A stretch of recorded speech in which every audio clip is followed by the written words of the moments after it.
Il était une fois, dans un royaume fort lointain, un ogre vert, tout dégueu, qui habitait dans un marais. Il vivait avec tous les personnages de tous les contes de fées, Blanche-Neige, Pinocchio, le petit chaperon rouge et puis un âne qui parle. Un âne qui parle? Mais dans quel conte ils l'ont trouvé celui-là? Il y a bien un pot d'âne, mais elle a pas la voix d'Eddie Murphy.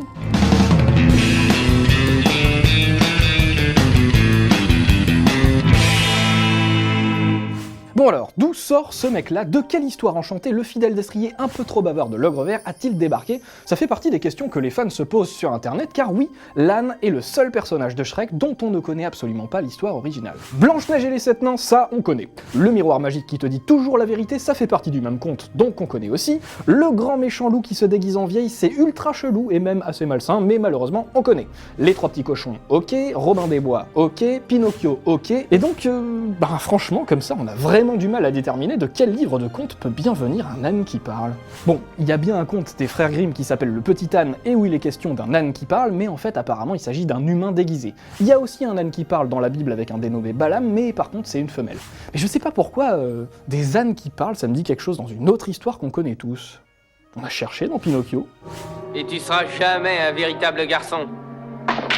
Pourquoi ta sauterelle a dit que j'ai l'air d'un âne? Et ben voilà, pourquoi l'âne de Shrek ne serait-il pas l'un des gamins désobéissants de Pinocchio qui est allé faire un tour sur l'île au plaisir et qui a été transformé en petit bourricot comme tous les sales gosses? Parce que malheureusement c'est comme ça que ça se passe. Si tu fumes le cigare au lieu d'aller à l'école, tu te retrouves avec des sabots à la place des mains. C'est la règle.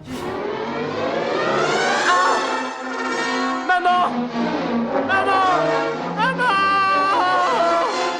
En gros, voilà comment un certain Jérémy V imagine le déroulement des choses sur les forums de Reddit. Exactement comme Pinocchio et son pote, le futur âne de Shrek est allé faire un tour sur l'île au plaisir.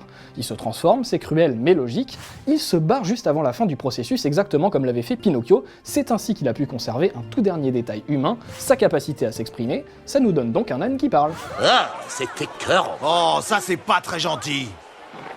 C'est rien qu'un âne, mais il est joli. Si on y réfléchit un tout petit peu, ça fonctionne. D'ailleurs, rappelez-vous, au tout début de Shrek, juste avant que l'ogre ne fasse la rencontre de l'âne, ce dernier est sur le point d'être livré aux gardes, justement parce qu'il parle, et devant lui, il y a qui? Devinez. Suivant, qu'amènes-tu? Cette petite marionnette de bois. Je suis pas une marionnette, je suis un vrai petit garçon. Comme par hasard, Pinocchio et l'âne juste à côté l'un de l'autre parce qu'ils viennent de la même histoire justement. Et si ça ne vous suffit pas, sachez que Jérémy V a laissé dans sa théorie 2 autres indices laissant supposer que l'âne est un humain à la base. Premièrement, dans Shrek 3, il y a cette scène où les personnages débarquent dans l'école d'Arthur et où l'âne évoque ses propres souvenirs du lycée. Je commence à avoir des relances de pipi culotte et de bonnet d'âne. Pero, comment faisais-tu pipi culotte puisqu'à l'évidence tu n'en portes jamais? Dis-toi que tous les mystères sont pas bons à dire et laisse les chutes au Niagara. Bizarre pour un âne. Deuxièmement, toujours dans Shrek 3, il y a cette étrange réflexion du quadrupède au chapeauté, juste après que les corps des 2 personnages aient été échangés suite à un sortilège. Respecte la marchandise inculte que tu es. Ah! Elles ont été faites à Madrid par les meilleurs. Ah! Oh, il faut que t'apprennes à le contrôler. Ça aussi c'est bizarre, ça impliquerait donc que l'âne a lui-même dû apprendre à contrôler ça. Par exemple, juste après sa transformation. Tout se recoupe, c'est génial. Waouh! Sauf que non, non. Malheureusement, il y a aussi des contre-arguments, et notamment un contre-argument vraiment balèze, à savoir cette scène au début du premier film, qui casse complètement la théorie. Désolé, Jérémy V, mais voilà.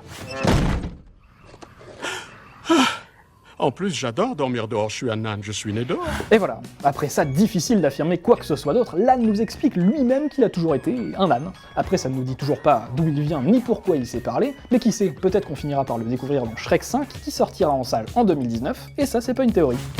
Wow.